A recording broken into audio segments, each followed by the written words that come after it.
Hello friends, तो आज की इस वीडियो में हम बात करने वाले हैं अपर्दन चक्र के बारे में। ठीक है, साइकिल ऑफ इरोशन। इसमें हम डेविस का सिद्धांत पढ़ेंगे। डेविस ने किस प्रकार अपर्दन चक्र के बारे में बताया है, किस प्रकार से अवस्थाओं को बताया है। डेविस का भौगोलिक चक्र पढ़ेंगे और कल की वीडियो में हम जो है वो पेंक का पढ़ेंगे। ठीक है, पेंक की संकल्पना जो थी उसे हम कल पढ़ेंगे। तो आज हम क्या पढ़ेंगे? अपर्दन चक्र। और किसका अपर्दन चक्र पढ़ेंगे? डेविस का भौगोलिक अपर्दन चक्र। तो देखिए, अपर्दन चक्र को जानने से पहले तो आप ये जानिए कि अपर्दन किसे कहते हैं। तो अपर्दन क्या होती है कि एक गतिशील क्रिया होती है, ठीक है, जो एक्टिवेट रहती है, हमेशा चलती ही रहती है ये अपर्दन। ठीक है, जिसके अंतर्गत विभिन्न गतिशील कारक भूपृष्ठ के यानी कि क्रस्ट के पदार्थों की काट छांट अन्यत्र परिवहित करते रहते हैं। यानी कि जिसमें जैसे कोई चट्टान है, ठीक है, मिट्टी है, उनका अपर्दन होता रहता है।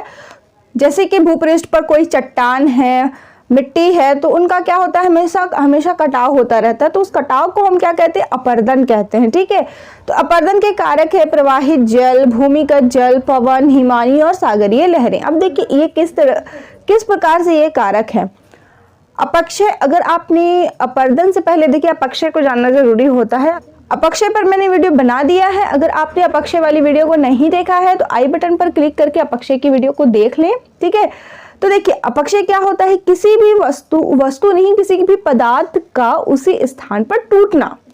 ठीक है, वो टूट गया और टूटकर वहीं पर है वो। ठीक है, मान लीजिए कोई चट्टान है, ठीक है, और ये टूटा, ठीक है, किसी कारण से ये टूटा, तो क्या हो गया? अपक्षय हो गया, ये टूट कर वही है। ठीक है, अब इसको जब एक स्थान से दूसरे स्थान तक ले जाया जाएगा तो एक स्थान से दूसरे स्थान तक ले जाने की जो क्रिया होती है उसे हम क्या कहते हैं? अपर्दन। और जिस स्थान पर ये इसे छोड़ता है उसे हम क्या कहते हैं? निक्षेपण। तो यही होता है अपर्दन। यानी कि जो भी है, मिट्टी है या कोई कंकड़ है, पत्थर है, बालू है, उसको एक स्थान से दूसरे स्थान पर ले जाना। इसलिए इसे हम क्या कहते हैं? गतिशील क्रिया, क्योंकि ये गति कर रही है। ठीक है, तब देखिए जल के द्वारा किस प्रकार से, जैसे नदियां बह रही हैं, ठीक है, तो नदियों के किनारे में क्या होते हैं? पत्थर होते हैं, चट्टान होते हैं। तो जैसे जैसे नदियों का जो है उस पर नदियां जो है उस पर जोर मारती हैं, ठीक है, या उस पर टक्कर मारती, तो टकराने के बाद बार बार जब उस पत्थर में टकराव होने लगता है तो एक समय ऐसा क्या आता है कि वो टूटने लगती है धीरे धीरे। और जब टूट जाती है तो उन्हीं पत्थरों का, उन्हीं चट्टानों के टुकड़ों का एक स्थान से दूसरे स्थान तक नदियों के द्वारा ले जाया जाता है। ठीक है, पवनों के द्वारा कैसे? जैसे बहुत तेज हवाएं चलती हैं तो जो मिट्टी होते हैं, बालू होते हैं, वो क्या होते हैं? अपने स्थान से दूसरे स्थान पर चले जाते हैं धूल के रूप में। ठीक है, तो इस प्रकार से होता है। तो अब देखिए अपर्दन चक्र क्या होता है? चक्र मतलब एक ही चीज का बार बार चलना। ठीक है, और अपर्दन मतलब किसी चीज को उस स्थान पर लेकर, मतलब एक स्थान से दूसरे स्थान तक लेकर के जाना। ठीक है, वो हो गया अपर्दन। और चक्र यानी कि ये जो चक्र है ये बार बार चल रहा है। किसी स्थान पर कोई चीज लेकर के गई, इसको इस तरह से समझिए। ठीक है, कोई बड़ा सा चट्टान है, ठीक है, इसका अपक्षय हुआ, अब इसका अपर्दन हो रहा। ठीक है, इसके टुकड़ों का अपर्दन हो रहा है। यहाँ पर इसका हो गया मानते निक्षेपण। अब क्या यहाँ पर निक्षेपण हो? तो ऐसा तो नहीं है कि यहाँ पर आने के बाद हवाएं नहीं चलेंगी, नदियां नहीं बहेंगी, ऐसा तो है नहीं। पवनों के द्वारा फिर से इसका अपर्दन होगा, फिर इसको एक स्थान से दूसरे स्थान तक लेके जाया जाएगा, फिर इसका अपर्दन होगा, फिर एक जगह से दूसरी जगह लेकर के जाया जाएगा, फिर अपर्दन होगा, फिर एक जगह से दूसरी जगह लेकर के जाएगा, और फिर एक अंत समय ऐसा आएगा जब ये चट्टान जो है वो पूरा का पूरा मिट्टी में बदल जाएगा। ठीक है, तो इसे ही हम क्या कहते हैं? अपर्दन चक्र कहते हैं। तो देखिए इसमें परिभाषा क्या लिखते हैं अपर्दन चक्र की हम, कि उस समय के तथा विभिन्न अवस्थाओं यानी कि तरुण, प्रौढ़ और जीर्ण अवस्था। अपर्दन चक्र में 3 अवस्थाएं होती हैं, तरुण अवस्था, प्रौढ़ अवस्था और जीर्ण अवस्था को सम्मिलित रूप को, जिससे होकर ऊंचा उठा भाग अपक्षय तथा अपर्दन द्वारा समतल प्राय मैदान में बदल गया है, अपर्दन चक्र कहते हैं। तो देखिए कोई भी मानते हैं कि कोई पठार था, ठीक है, तो अब इसका क्या हुआ? अपक्षय हुआ, इसकी चट्टानें वहीं टूटी और टूटने के बाद अपर्दन हुआ इनका। और एक समय ऐसा अपर्दन बार अपर्दन हुआ और एक समय ऐसा आया कि ये एक समतल मैदान में बदल गया। ठीक है, तो इसे हम क्या कहते हैं? अपर्दन चक्र कहते हैं। तो डेविस ने इस अपर्दन चक्र को क्या कहा है? भौगोलिक चक्र कहा है, इसलिए इसे हम डेविस का भौगोलिक चक्र भी कहते हैं। तो देखिए डेविस का भौगोलिक चक्र क्या है। तो डेविस का भौगोलिक चक्र का सिद्धांत सबसे पहले डेविस ने 1899 में दिया था। डेविस ने अपने इस भौगोलिक चक्र का प्रतिपादन कब किया था? तो 1899 में किया था। तो डेविस का पूरा नाम है WM डेविस। तो WM डेविस जो थे वो एक अमेरिकन जियोमॉर्फोलॉजिस्ट थे, ठीक है, भूगोलवेत्ता थे, और इन्हें फादर ऑफ अमेरिकन ज्योग्राफी भी कहा जाता है। इन्होंने सबसे पहले journal theory of landform development स्थलाकृति विकास का सामान्य अध्ययन का प्रतिपादन किया। उसमें क्या कहा कि सामान्य अपरदन चक्र के रूप में जाना जाता है, जिसे इन्होंने सबसे पहले क्या कहा, किस चीज का अध्ययन किया? तो स्थलाकृति विकास का सामान्य अध्ययन, इस सिद्धांत का प्रतिपादन किया, ठीक है, जिसे हम किस नाम से जानते हैं? सामान्य अपरदन चक्र के रूप में जानते हैं। और इस सामान्य अपरदन चक्र को हम किस रूप में जानते हैं? भौगोलिक अपरदन चक्र के रूप में जानते हैं, जिसे हम क्या कहते हैं? डेविस का भौगोलिक अपरदन चक्र, ठीक है, या डेविस का भौगोलिक चक्र। तो इनकी एक संकल्पना पहले ही आ चुकी थी, नदी जीवन की संपूर्ण चक्र या नदी जीवन का संपूर्ण चक्र। इनका जो भौगोलिक अपरदन चक्र है, इससे पहले एक और इनका सिद्धांत आया था या फिर इनकी संकल्पना आई थी, जिसका नाम क्या था? नदी जीवन का संपूर्ण चक्र। इसे नदियों का अपरदन चक्र के नाम से जाना जाता है। ये जो इनकी संकल्पना थी नदी जीवन का संपूर्ण चक्र, तो इसे नदियों का अपरदन चक्र के नाम से भी जाना जाता है। यह सिद्धांत समय पर आश्रित था। अब देखिए इन्होंने अपरदन चक्र के लिए किन दो जगहों को लिया? तो इन्होंने सबसे पहले तो एक पेंसिल्वानिया को लिया, जिसमें इन्होंने अपवाह का अध्ययन किया, यानी कि नदियों का अध्ययन किया, ठीक है, और दूसरा इन्होंने कहाँ अध्ययन किया? अपलेशियन पर्वत में अध्ययन किया। दो जगहों को इन्होंने लिया, एक पेंसिल्वानिया जहां इन्होंने अपवाह का अध्ययन किया, और दूसरा अपलेशियन पर्वत का अध्ययन किया, ठीक है। तो अब देखिए डेविस का त्रिकूट क्या है। तो डेविस ने बताया कि स्थल रूपों के निर्माण एवं विकास पर संरचना प्रक्रम यानी कि अपरदन के कारक क्या क्या है? नदी, हिमानी, समुद्र, पवन, ठीक है, तो ये सब है अपरदन के कारक, तथा समय यानी कि अवस्था का प्रभाव होता है। तो डेविस ने क्या कहा कि किसी भी स्थलाकृति के निर्माण और विकास के लिए सबसे ज्यादा महत्वपूर्ण क्या होता है? तो उस पर संरचना, कि उसकी संरचना कैसे हो रही है, उस पर प्रक्रम क्या क्या प्रक्रम कार्य कर रहे हैं, यानी कि अपरदन चक्र किस प्रकार से कार्य कर रहा है, और समय यानी कि अवस्था किस प्रकार से उस पर प्रभाव डालती है। डेविस के अनुसार स्थल रूप, संरचना, प्रक्रम तथा समय का प्रतिफल होता है। कोई भी स्थल रूप है तो वो संरचना, प्रक्रम और समय का प्रतिफल होता है। जैसे कि कोई पर्वत है, ठीक है, अभी इसका अपरदन हो रहा, तो इससे ही क्या होता है? किसी और चक्र का भी निर्माण होता है, किसी और नई स्थलाकृति का निर्माण होता है, जिस पर संरचना, प्रक्रम और समय तीनों का अवस्था का प्रतिफल क्या होता है? एक स्थल रूप होता है, ठीक है। या फिर जैसे कोई पर्वत निर्माण होना रहता है, ठीक है, तो मानते वहां पर क्या हुआ? वलन पड़ा, तो वो क्या हो गया? प्रक्रम हो गया।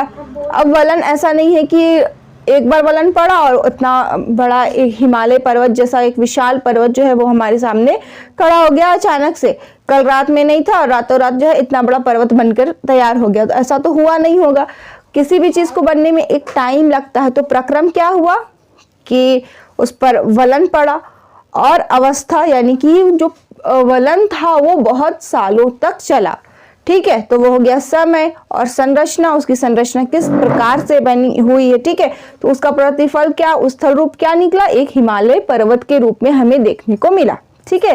तो इसे हम क्या कहते हैं? डेविस का त्रिकूट कहते हैं। इस संरचना, प्रक्रम और समय को हम क्या कहते हैं? डेविस के त्रिकूट के नाम से जाना जाता है।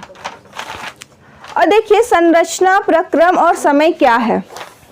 तो संरचना भूगर्भिक विशेषता, चट्टानों के प्रकार, वलन और भ्रंश को क्या कहते हैं? हम संरचना कहते हैं। इनके वजह से ही क्या होती है? संरचना होती है। प्रक्रम क्या है? अनाच्छादन, ठीक है, अनाच्छादन में दो आना आता है, अपक्षय भी आता है और अपरदन भी आता है। अपक्षय किस प्रकार से? यानी कि किसी भी चीज का, किसी भी चट्टान का, किसी भी पदार्थ का अपने स्थान पर ही टूटकर रहना, वो क्या? अपक्षय। और उसी चट्टान को एक स्थान से दूसरे स्थान तक ले जाया जाना, उस प्रक्रिया को हम क्या कहते हैं? अपरदन कहते हैं। अब इस पर जो टाइम लगता है, ठीक है, समय जो लगता है, अवस्था यानी कि पहला होता है युवा अवस्था, फिर आता है प्रौढ़ावस्था और तीसरा होता है वृद्धावस्था। वृद्धावस्था आते आते तक जो स्थल रूप होता है वो पूरी तरह से विकसित हो जाता है, ठीक है। अब उसे मैदान बनना हो या पर्वत बनना हो, वो वृद्धावस्था आते आते वो हो जाता है। ठीक है, अब देखिए परिकल्पना क्या है, तो इनकी परिकल्पना क्या थी, तो स्थलाकृतियों का निर्माण अंतर्जात एवं बहिर्जात बलों के अंतर क्रिया के फलस्वरूप होता है। कोई भी स्थलाकृति है तो उसका निर्माण अंतर्जात और बहिर्जात दोनों बलों से होता है। ठीक है, अंतर्जात बल मतलब जो पृथ्वी के अंदर से जो भी बल लगते हैं, ठीक है, जो भी बल कार्य करते हैं, और बहिर्जात बल यानी कि जो बाहर से काम करते हैं, यानी कि अपक्षय और अपर्दन होंगे। ठीक है, तो इन दोनों की जब क्रिया होती है तो उसी के फलस्वरूप किसी भी स्थलाकृति का निर्माण होता है। स्थलाकृतियों का अपने जगह पर क्रमिक उद्भव होता है, मतलब लगातार उद्भव होता रहता है। स्थलाकृति के उद्भव के समय कोई अपर्दन कार्य नहीं होता है।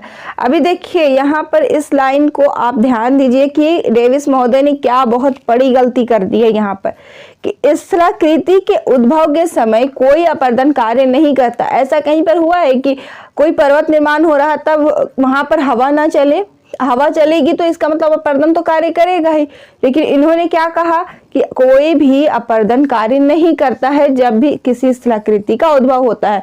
इसी बात को लेकर इनकी बहुत बड़ी आलोचना की गई थी कि इन्होंने ऐसा कैसे कह दिया। ठीक है, तो इनके अनुसार क्या था कि जब भी किसी स्थलाकृति का उद्भव होता है तो उस समय कोई भी अपर्दन कार्य नहीं करती है। तीव्र गति से लंबवत अपर्दन करती है जब तक कि यह समतल मैदान नहीं बन जाता। अब इन्होंने क्या कहा कि बहुत तेज गति से लंबवत अपर्दन होता है जब तक कि वो पर्वत जो है समतल मैदान में नहीं बदल जाता।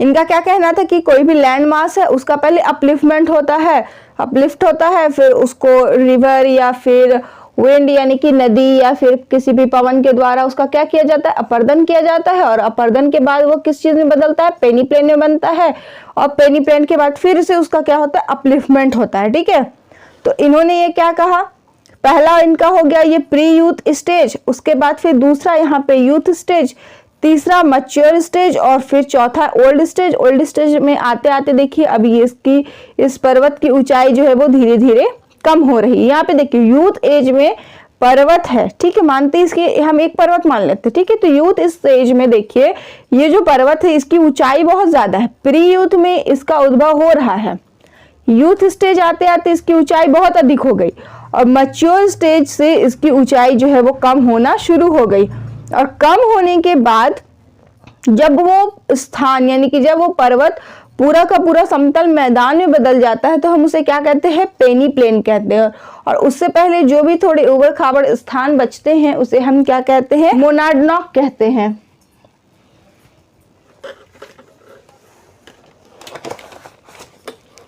अब देखिए कि ये प्री यूथ स्टेज क्या होता है, तो प्री यूथ या फिर पूर्व युवावस्था में सिर्फ और सिर्फ उद्भव होता है। ठीक है, प्री यूथ में क्या होता है, सिर्फ और सिर्फ उद्भव होता है। युवावस्था में क्या होता है कि नीचे की ओर अपर्दन, लंबवत अपर्दन होता है, संकीर्ण एवं गहरी घाटी का निर्माण होता है, परिवहन तथा नदी की गति दोनों ही उच्च होती है। परिवहन और नदी दोनों की गति क्या होती है, बहुत ही उच्च होती है। स्थलाकृति में क्या होती है, वी आकार की घाटी बनती है, पॉट छिद्र बनते हैं, गॉर्ज और कैनियन का निर्माण होता है, और छिप्रिकाएं और झरने बनते हैं। फिर प्रौढ़ावस्था में क्या होता है कि घाटी की गहराई में कमी आने लगती है, धीरे धीरे जो घाटी की गहराई थी उसमें कमी आने लगती है। अब यहाँ पर क्षैतिज अपर्दन होने लगता है और फिर घाटी चौड़ी होने लगती है। और स्थलाकृति में किसका निर्माण होता है, विसर्पण और गोखुर झील और प्राकृतिक तटबंध जो है वो इसके उदाहरण है प्रौढ़ावस्था के। ठीक है, और देखिए वृद्धावस्था में क्या होता है कि नदियों की गति एवं परिवहन दोनों में गिरावट आने लगती है। वृद्धावस्था आते आते जो नदियों की गति होती है और परिवहन होते हैं दोनों में क्या होती है, गिरावट आने लगती है, दोनों की गति कम होने लगती है। संपूर्ण स्थलखंड का आकार वृहत समतल मैदान के रूप में बन जाता है जिसे हम क्या कहते हैं, पेनी प्लेन कहते हैं। बचे हुए चट्टान को मोनाडनॉक कहते हैं, यानी कि जो भी बचा हुआ चट्टान रहता है, कोई भी पर्वत है, ठीक है, वो जब समतल मैदान में बदल गया तो मैदान में बदलने के पश्चात उसमें कुछ ना कुछ उसके जो चट्टान है वो बचे हुए रहते हैं। ठीक है, तो उसी बचे हुए चट्टान को क्या नाम से जाना जाता है, मोनाडनॉक के नाम से जाना जाता है। नदियों के मुहाने पर डेल्टा का निर्माण हो जाता है और बाढ़ मैदान का निर्माण हो जाता है। कब, वृद्धावस्था में। अब देखिए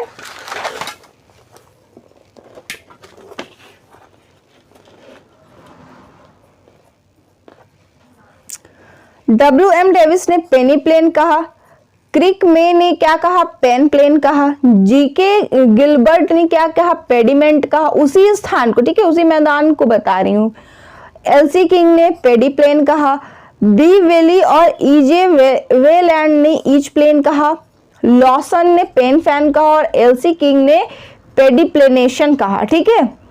अब देखिए इनकी आलोचना किस प्रकार से की गई, डेविस के भौगोलिक चक्र की आलोचना किस प्रकार से की गई। एक तो आप याद रखिए कि इन्होंने क्या कहा, पहली गलती इन्होंने क्या की कि जब उद्भव होता है तो अपर्दन चक्र कार्य नहीं करता है। इस बात को आप याद रखिए कि इस पर बहुत बड़ी आलोचना, बहुत बड़ी आपत्ति जताई गई थी। तो देखिए आलोचना किस प्रकार से की गई, स्थलखंड के शीघ्र उत्थान एवं दीर्घ काल उस तक उसकी स्थिति बनी रहने को अस्वीकार किया गया। स्थलखंड के शीघ्र उत्थान मतलब उत्थान जो है वो बहुत जल्दी हो गया और बहुत लंबे समय तक उसकी स्थिरता बनी रही, इस चीज को अस्वीकार किया गया। वास्तव में उत्थान की प्रक्रिया दीर्घ काल तक मंद गति से जारी रहती तथा स्थलखंड सदा गतिशील रहते हैं।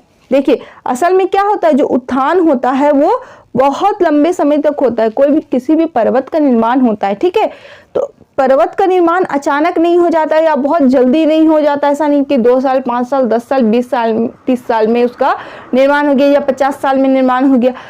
किसी भी पर्वत को बनने में 100 साल 1000 साल इस तरह से समय लग जाता है, तब हमें कोई कहीं जा करके कोई विशाल पर्वत देखने को मिलता है।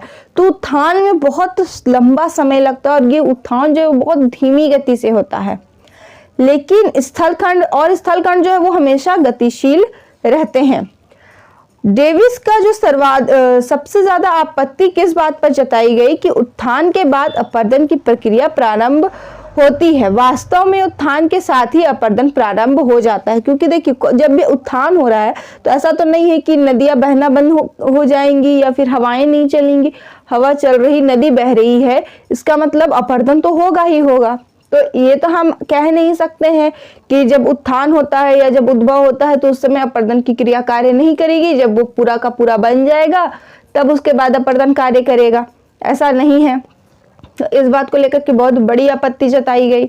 उसके बाद क्या है कि जर्मन विद्वान तो डेविस द्वारा प्रयुक्त चक्र शब्द को ही भ्रामक मानते। जो जर्मन विद्वान है उन्होंने डेविस के द्वारा जो चक्र शब्द दिया गया था इसको ये लोग भ्रामक यानी कि गलत मानते, क्योंकि चक्र का आशय होता है कि जिस बिंदु से विकास प्रारंभ हुआ उसी पर अंत भी हो, किंतु वास्तव में ऐसा नहीं है। क्योंकि देखिए चक्र का मतलब क्या होता है, जैसे कोई एक चीज है तो वो यहाँ से, जैसे हम क्या पढ़ते हैं जल चक्र पढ़ते हैं, तो जैसे हम जल चक्र में क्या पढ़ते हैं कि उसका वाष्पीकरण हो रहा है, ठीक है, कोई भी तालाब है वहां से क्या हो रहा है, पानी का वाष्पीकरण हो रहा है, बादल में बन रहा है, बादल से क्या हो रहा है, फिर बरस रहा है और फिर क्या आ रहा है, नदी में आ रहा है या तालाब में आ जा रहा है, फिर से उसका वाष्पीकरण हो रहा है। तो ये क्या हो रहा है, चक्र चल रहा है। लेकिन इस स्टेज पर क्या है, इस सिचुएशन में, इस कंडीशन में क्या है कि एक पर्वत का निर्माण तो हो रहा है लेकिन वो पर्वत क्या है, मैदान में बदल जा रहा। अब क्या गारंटी है कि उस मैदान में फिर से उतना ही विशाल पर्वत का निर्माण होगा, इस बात की कोई गारंटी है? बिल्कुल भी नहीं है। तो हम ये कैसे कह सकते हैं कि ये चक्र शब्द हम इस चीज के लिए प्रयुक्त कर सकते हैं, ये बिल्कुल सही सिद्ध होगा चक्र कहना इसे।